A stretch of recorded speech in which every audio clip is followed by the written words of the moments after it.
BJP से CM खड़े तो ठीक से रहो यार, ऐसे खड़े लगता है पार्क में खड़े हो, ठीक से हाथ हटाओ ऊपर से। आने वाले चुनाव में बीजेपी से सीएम खड़े तो ठीक से रहो यार, ऐसे खड़े लगता है पार्क में खड़े हो, ठीक से हाथ हटाओ ऊपर से। आने वाले चुनाव में बीजेपी से सीएम खड़े तो ठीक से रहो यार, ऐसे खड़े लगता है पार्क में खड़े हो, ठीक से हाथ हटाओ ऊपर से।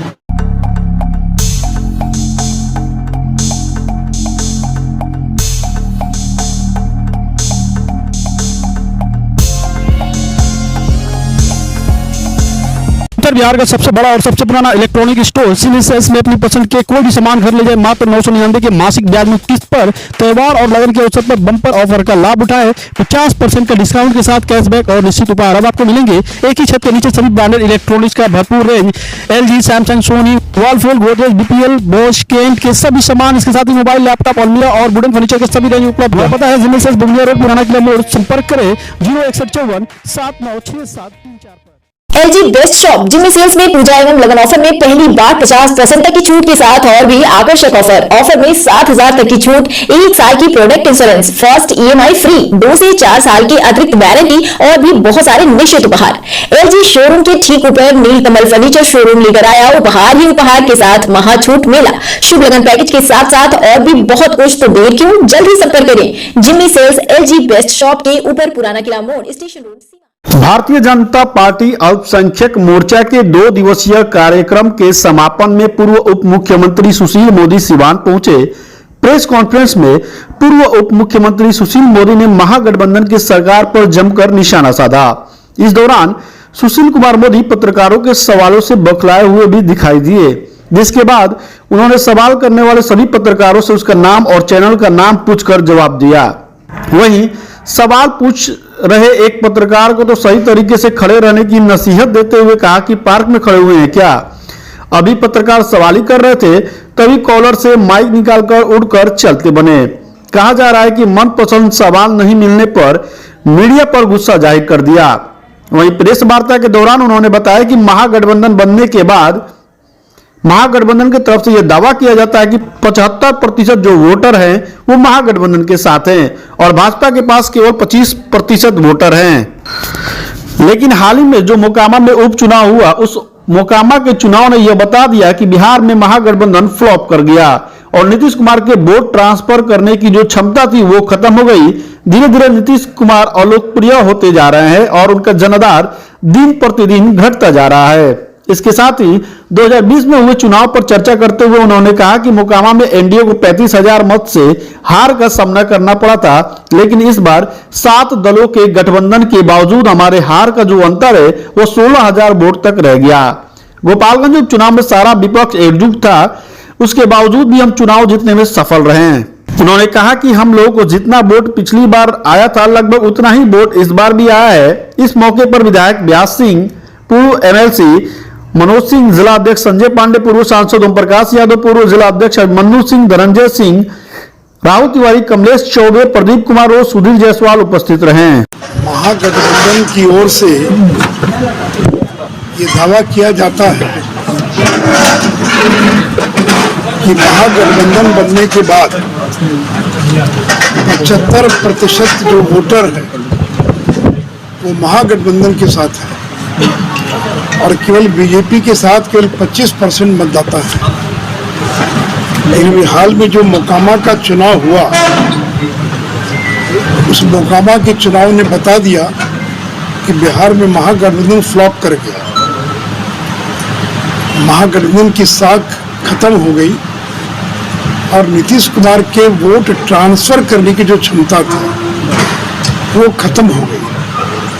धीरे धीरे नीतीश कुमार अलोकप्रिय होते जा रहे हैं और उनका जनाधार जो है वो घटता जा रहा है। आप अगर देखेंगे तो मोकामा के चुनाव में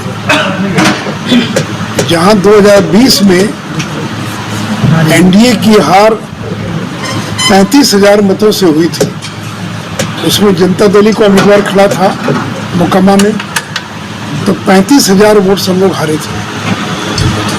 और इस बार 7 दलों के गठबंधन के बावजूद हमारे हार का जो अंतर है वो केवल 16,000 वोट रह गया। तो जब केवल भाजपा जदयू थी तब वो लोग जीते 35,000 वोट से। और जब जनता दल यू अलग हो गया, उनकी जीत का मार्जिन तो और 50,000 60,000 होना चाहिए था। जनता दल उधर चला गया तो भी हम लोग को लगभग 63,000 वोट हम लोग को आया मोकामा के अंदर। और गोपालगंज के अंदर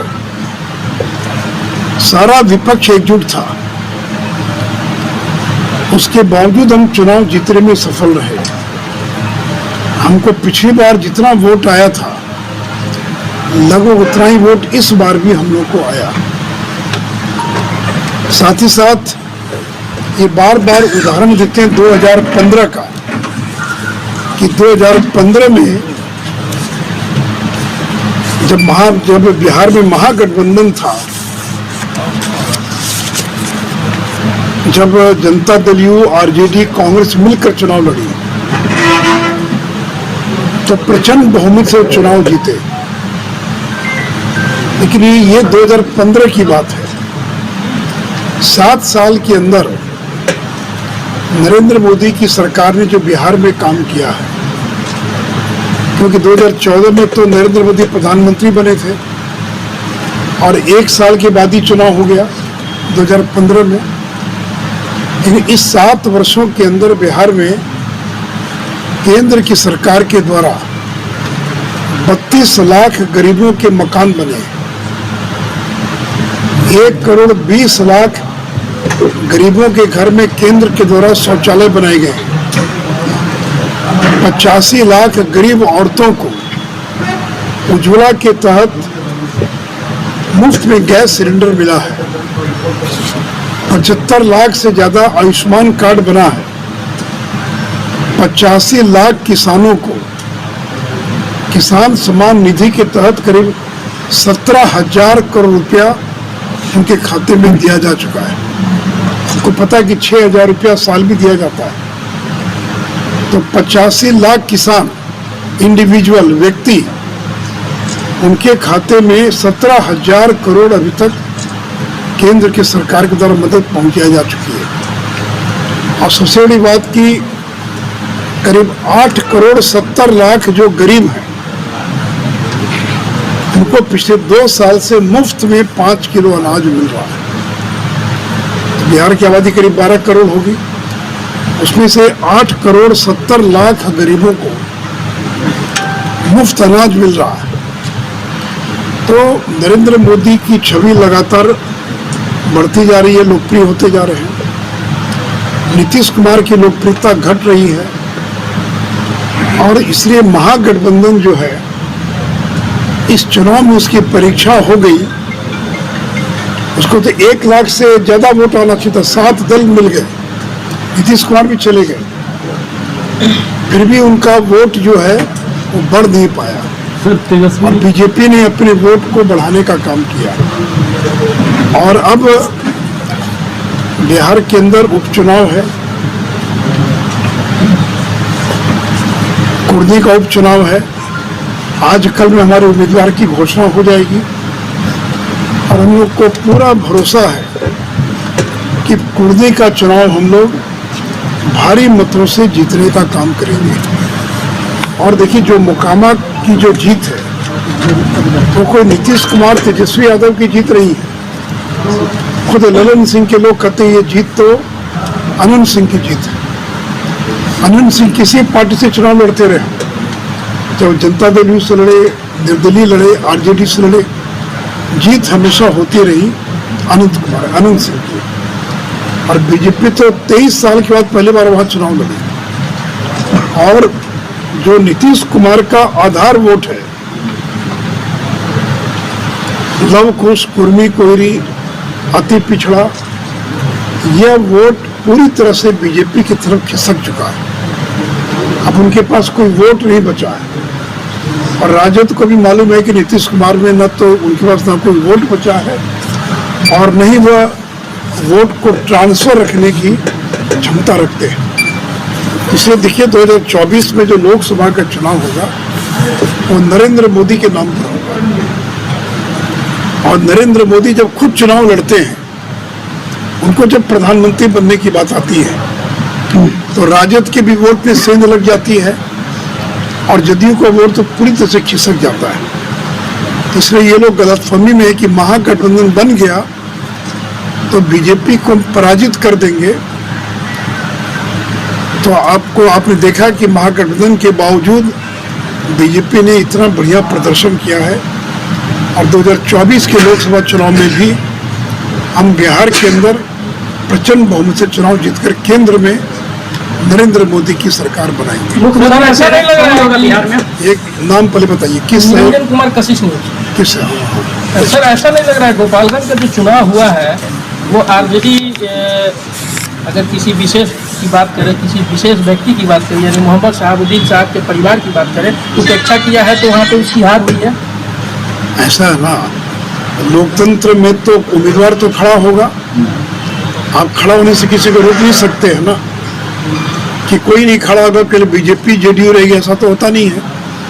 तो उम्मीदवार खड़ा होगा और जो भी उम्मीदवार खड़ा होगा आखिर उन्हीं का उम्मीदवार खड़ा हुआ राष्ट्रीय जनता दल का, तो बीजेपी की वोट में सेंध मारा कि नहीं मारा? सर सचिन कुमार एक सवाल है। वैश्य समुदाय से खड़ा था उनका उम्मीदवार, हमारा आधार वोट था, तो उसके अंदर सेंध लगी। तो ये तो चुनाव में होता ही है, जिस जाति का खड़ा होता है उसको उस जाति का वोट मिलता है, और भी लोग खड़े होते हैं वोट मिलता है, ऐसा थोड़ी होता है कि सारा वोट बीजेपी को मिल जाएगा या सारा वोट आरजेडी को मिल जाएगा। और अगर कोई नाराजगी या कुछ भी है तो आखिर वोट बटा तो आपकी कमजोरी से ना वोट बटा दे, इसलिए अपनी हार को स्वीकार कीजिए। जो नीतीश कुमार बार बार चिराग पासवान को दोषी ठहराते हैं कि 2020 में चिराग पासवान का चुनाव हार गए, तो आप इतने कमजोर हो गए कि चिराग ने आपको हरा दिया, आप इतने कमजोर हो गए कि कोई दूसरा आपको हरा देगा, तो आपका वोट घटता जा रहा है, आपकी लोकप्रियता घटती जा रही है। इसको पहचानने के बजाय तो कहेगा भीतर घात हुआ, फलाना विरोध किया, फलाना विरोध किया। वो ये नहीं देखेगा कि उसकी क्या कमियां थी जिसके कारण चुनाव हारा। तो नीतीश जी, आप अगर 43 पर पहुंच गए, अगर नरेंद्र मोदी नहीं आए होते तो आप 20 पर पहुंच जाते हैं। और आप अकेले लड़कर देख चुके हैं 2014 में केवल 2 सीट पर सिमट गए थे।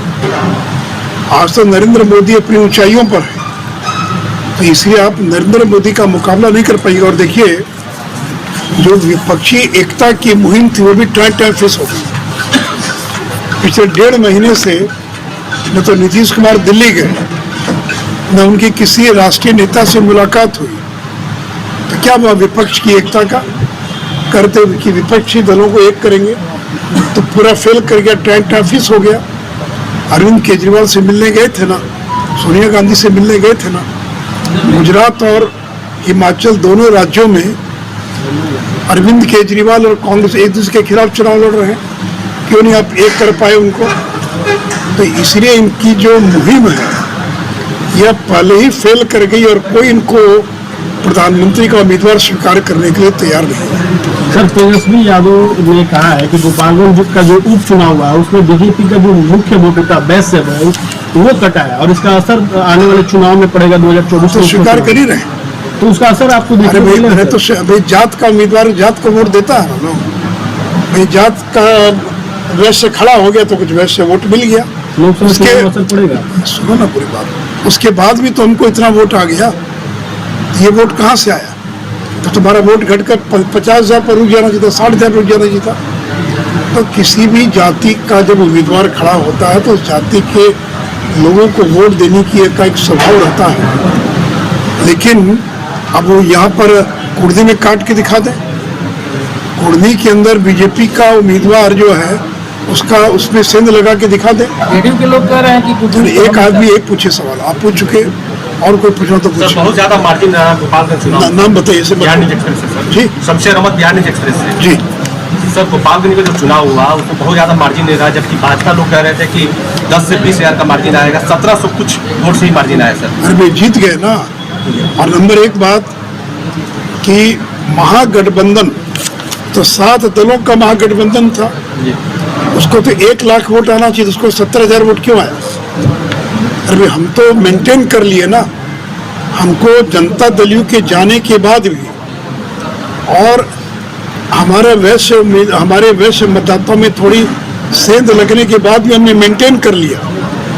तो आपका वोट तो 1 लाख आना चाहिए था, आपको क्यों नहीं आ पाया? सवाल तो महागठबंधन का ना है, हमने तो कोई महागठबंधन नहीं बनाया है। चिराग पासवान ने हमारी मदद की, सहयोग किया। अब तो 7 दल हैं और 7 दल होने के बावजूद आपको क्यों 70,000 वोट आया? आपको तो कम से कम 1 लाख वोट आना चाहिए। कल भी ललन सिंह ने दावा किया है कि 75% वोट हमारे साथ है, तो 1.5 लाख पोल हुआ, तो आपको तो कम से कम 1 लाख से ज़्यादा वोट आना चाहिए था। तो जो जनता दल यू का जो वोट है, लवकुश, अति पिछड़ा, वो बिल्कुल तैयार नहीं है राजद के साथ जाने के लिए। सर ये बीजेपी भले ही लालू और तेजस्वी गले लग जाए नीतीश कुमार के, तो नेताओं के गले मिलने से जनता गले नहीं मिलती है, उनका वर्कर गला नहीं मिलता है।